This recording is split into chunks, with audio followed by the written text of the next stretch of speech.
Bei mir wurde gerade eingebrochen, ich wurde beklaut, während ich darin geschlafen habe. Das musst du dir mal überlegen. Und ich möchte kurz diese Geschichte mit euch teilen. Denn so tragisch wie sie ist auch irgendwie verrückt. Und ich möchte das kurz mit euch besprechen. Aber ganz von vorn. Vor 2 Wochen bin ich hier in der Türkei auf dem Mount Chimera gewesen. Das ist ein sehr, sehr faszinierender Ort. Ein Berg, auf dem ewige Feuer brennen. Seit über 2500 Jahren brennen dort Feuer. Ich habe darüber einen Film gemacht, einen längeren Film, einen geilen Film. Kommt bald hier auf dem Kanal. Schaut ihn euch an. Da brennen diese Feuer. Und es ist wie so ein Park. Du musst dafür Eintritt zahlen, leider. Der Eintritt war nicht besonders hoch, alles gut. Dieser Park hat bis nachts um 12 geöffnet, weil es auch irgendwie fetzig ist, diese Feuer bei Nacht zu sehen.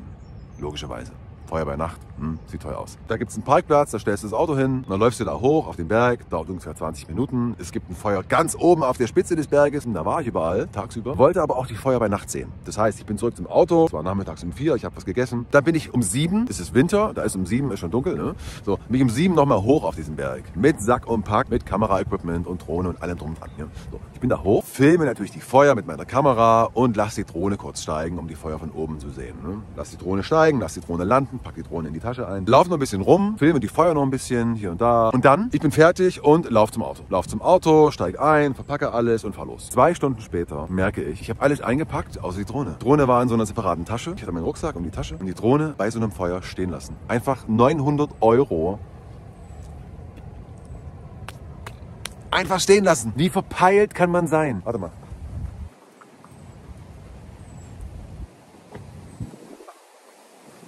Noch paranoider, als ich eh schon war. Bei mir wurde ja schon mal eingebrochen in Berlin. Wo war ich stehen geblieben? Genau, 2 Stunden später merke ich, Drohne vergessen. Ich heiz zurück zu diesem Berg. Fahr zurück, es ist um 11, der Park hat noch offen, ich sehe den Wärter, der Wärter ist noch da, der Wärter sagt, aber es sind keine Touristen mehr da, wir machen schon zu und ich flehe ihn an, bitte lass mich noch mal kurz rein, ich muss noch mal kurz gucken oben, ob die Drohne da noch steht, obwohl ich mir ziemlich sicher war, die Drohne steht nicht mehr, denn ich war da nicht der Einzige, da gibt es Touristen, das sind andere Leute gewesen, als ich los bin, waren dort mindestens noch 5, 6, 7, 8, 9, 10 andere Leute, Touris halt, die sich auch die Feuer ansehen, klar. Ne? Aber ich dachte, okay, guckst mal, vielleicht steht sie ja trotzdem irgendwie, vielleicht hat sie jemand gefunden, an den Zaun gehangen oder was auch immer. So. Ich stürze da also wieder hoch, kurz vor 12, komm oben an mit Kopflampe und so. Ein schöner Moment. Ich ganz allein, ohne Touristen, nur ich und die Feuer und der Hund. Ne, so wunderschön, aber Drohne weg.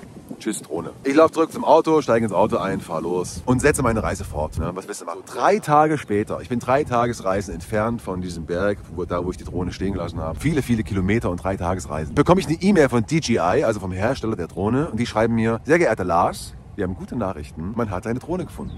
So, da war da ein Franzose, ein Tourist, hat die Drohne gesehen, hat sie mit ins Hotel genommen, hat sich da die Seriennummer angesehen, hat den Hersteller kontaktiert, hat gesagt, hier, ich habe eine Drohne gefunden, die und die Seriennummer hatte. Daraufhin konnten die mich zuordnen. Das läuft da so bei denen. Daraufhin mussten die genau, ja, das ist meine Drohne. Dann schreiben die mich an der Rezeption in dem und dem Hotel. Ich habe jetzt schon 3 Tagesreisen entfernt. In Zahlen 150 € an Spritkosten. Ja, okay, das ist jetzt echt ganz schön krass. Weißt du was? Ich hole das Ding auf dem Rückweg ab. Im Iran darfst du eh nicht rein mit Drohne. Da gibt es eh krasse Gesetze. Und dann auf einmal fällt mir ein, Moment mal, ich bin da mit Peter verabredet. Ein Reisegefährte, Peter. Wir wollen zusammen streckenweise durch den Iran fahren, die Grenzen überqueren und so, ne? In der Gruppe ist manchmal besser. Dann fällt mir ein, Peter! Ich rufe ihn an, Peter, wo bist denn du? Der Peter schreibt mir, ich bin in Antalya. Ich schaue nach, Antalya, Hotel, wo meine Drohne liegt, 40 Autominuten entfernt. No! Peter, kannst du meine Drohne holen? Peter überlegt kurz und so, okay, mach ich. Dann fährt Peter in das Hotel, ich koordiniere das, 2 Tage später treffen wir uns. Und er übergibt mir meine Drohne. 2 Wochen später habe ich meine Drohne zurück.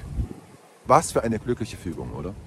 Das ist 3 Tage her. Ich habe diese Drohne 3 Tage in meinem Besitz. Bin einmal kurz geflogen. Jetzt stehe ich hier am Meer. Normalerweise wache ich morgens zeitig auf, da ich auch zeitig ins Bett gehe. Gestern Nacht war Vollmond, ich habe noch ein bisschen draußen, bin spät ins Bett und heute auch irgendwie komischerweise spät aufgewacht. Ich habe krass geträumt, habe lang geschlafen einfach. Ich wache auf und das Auto wackelt so ein bisschen. So ganz leicht wackelt es. War für mich nichts Ungewöhnliches, denn gestern war hier ein krasser Sturm. Da hat das Auto die ganze Zeit gewackelt, aber richtig krass gewackelt durch den Wind. Deshalb stehe ich ja auch hier, so ein bisschen windgeschützt. Und wenn es krasse Sturm hat, dann wackelt das Auto manchmal so sehr, dass du nicht schlafen kannst. Aber ich stellte ziemlich schnell fest, Wind ist ja weg. Wieso wackelt das Auto? Also ganz leicht nur, ne? Auch sonst nichts gehört. Manchmal dreht sich der Chicho in seiner Höhle nach links und rechts. Da wackelt es auch manchmal so ganz leicht. Aber und dann höre ich so ganz leise Stimmen. Und im Affekt schaue ich aus meinem Fenster so raus, ne, so weit wie es geht, und sehe jemanden da stehen. Und ich so, hey! Die sind natürlich sofort weggerannt. Und ich... Polizei! Ich in Unterhosen rausgesprintet. Im Nachhinein habe ich realisiert, verdammt nochmal, hätte ich nicht hey geschrien, sondern wäre einfach nur rausgerannt. Hätten wir die Leute geschnappt, hätte ich vielleicht noch irgendwie was retten können. Aber das weiß ich ja in dem Moment nicht. Es hätte ja auch sein können, der ist gerade erst angekommen, hat gerade erst probiert, da reinzukommen. Während ich in diesem Auto schlafe, gehen die da rein. Oh nee, alles weg. Gehen die da eiskalt rein. Ist das krass, oder? Und der hier hat genauso gepennt wie ich. Nicht als Wachhund geboren, der Kleine, aber so streicheln und kuscheln. Also perfekt. Gestern noch meine Geldbörse in der Mittelkonsole. Die habe ich zum Glück, weil ich gestern Abend was zu essen geholt habe, zum Glück habe ich die rausgenommen, sonst wäre die auch weg. Das Geilste war das hier. Ich habe hier im Handschuhfach eine Fake-Geldbörse. Und als ich die erwischt habe, haben sie sich gerade an der Geldbörse zu schaffen gemacht. Und da sind so ein paar Zettel drin und sonst nichts, ne? So, haha. Ah, eine große Geldbörse, yeah. Jetzt Jackpot, der große Reibach. Und dann, oh, haha, Motherfucker. Zum zweiten Mal weg meine Drohne, mein Primus-Kocher, mein Primus-Alles-Kocher ist weg, mein Mini-Kompressor und mein Rasierer. Scheiß auf elektrisch, jetzt wird sich wieder mit der Schere rasiert, wie früher. Und eine hässliche Sonnenbrille. Die habe ich noch. In Zahlen 1300 €. Während ich da drin penne, das musst du dir mal überlegen. Und ich bin immer so vorsichtig. Ja. Ich bin immer so wenn ich Gassi gehe, ich habe eine Alarmanlage, dann wird die Alarmanlage aktiviert. Und ich mache immer einen Double- und Triple-Check, dass auch alles zu ist. Ich habe immer meine Sachen dabei, meinen Rucksack, meine Kreditkarten, mein Geld, mein Laptop und so, meine Kameras, alles habe ich immer mit dabei. Auch das Zeug hatte ich ja alles in der Kabine oben drin. Ich meine, das ist alles noch da. Das ist auf die Drohne. Die Drohne hatte ich blöderweise auf der Rücksitzbank liegen, weil ich noch vor 2 Tagen hier durch die Berge gefahren bin. Und dann habe ich einfach schnell einen Zugriff, dann habe ich die schnell zur Hand, wenn ich sie doch mal steigen lassen muss. Da lag sie halt noch. 3 Tage hatte ich das Ding und sie ist wieder weg. Was soll das? Ist das ein Zeichen?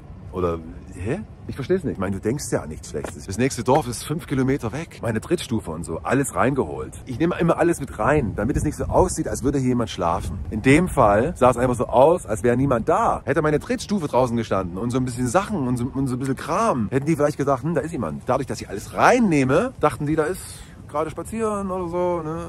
Angeln. Wie du das machst, machst du es verkehrt, oder? Ich weiß nicht, ist das Schicksal? Ich habe jetzt erst eine Story gehört, da wurde jemand wegen einer Drohne eingesperrt. 3 Tage Knast wegen einer Drohne an der Grenze. Vom Universum so gewollt. Ich gehe jetzt zur Polizei. Ich muss das melden. So, ich habe jetzt zufälligerweise einen Deutsch-Türken getroffen. Spricht hervorragendes Deutsch, hat viele Jahrzehnte in Deutschland gelebt, lebt jetzt wieder hier in der Türkei. Süleyman, mein Helfer, mein Übersetzer. Ich habe ihm das erzählt, was mir passiert ist, und er hat sofort seine Hilfe angeboten. Er hat gemeint, er kennt die Polizei, er kennt sie ziemlich gut, hat auch direkt angerufen, hat den Fall geschildert, und jetzt fahren wir zusammen aufs Revier, da vorne fährt er, und wir werden die Sache jetzt anzeigen, damit es vielleicht was von der Versicherung gibt. Ne?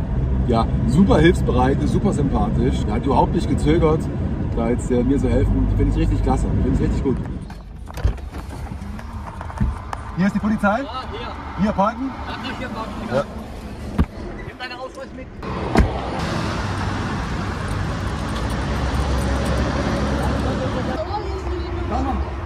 Komm. Die Polizei sind von Dings Gutachter, weißt du? Ja.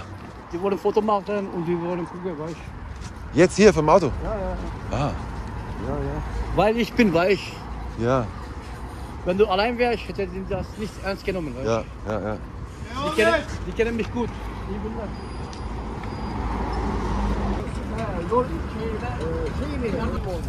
Von dieser Seite ist geöffnet, oder? Hier. Bu taraftan açıldı diyor. Hemen auf. Birisi arabada, birisi şöyle diyor. Açılan kapı mı? Bak. Ben de anladım az önce. Ben Evet.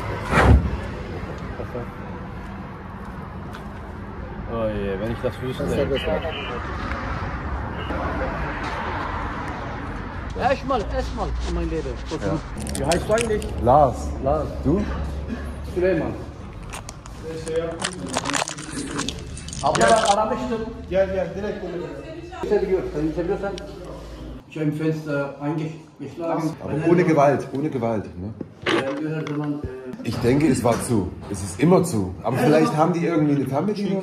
Wann hast du gemerkt, dass dein Auto... Ich bin aufgewacht. Hemen uyandım. Ja. Aufgewacht und... Penceresine herhangi bir zorlama bulunmadığını gördüm. 80 yaşına gelmiş. Er sagt, ich sehe wie 80 Jahre. Allah. Er schneit auf mich. Dedim bir kuruşlarımı böyle kıskanıyorum. Total übertrieben. Jetzt haben die mir das volle Programm verpasst. Jetzt kam mir die Spurensicherung mit ihren Spurensicherungskasten, mit so einem Koffer und so einem Pinsel, wie im Film.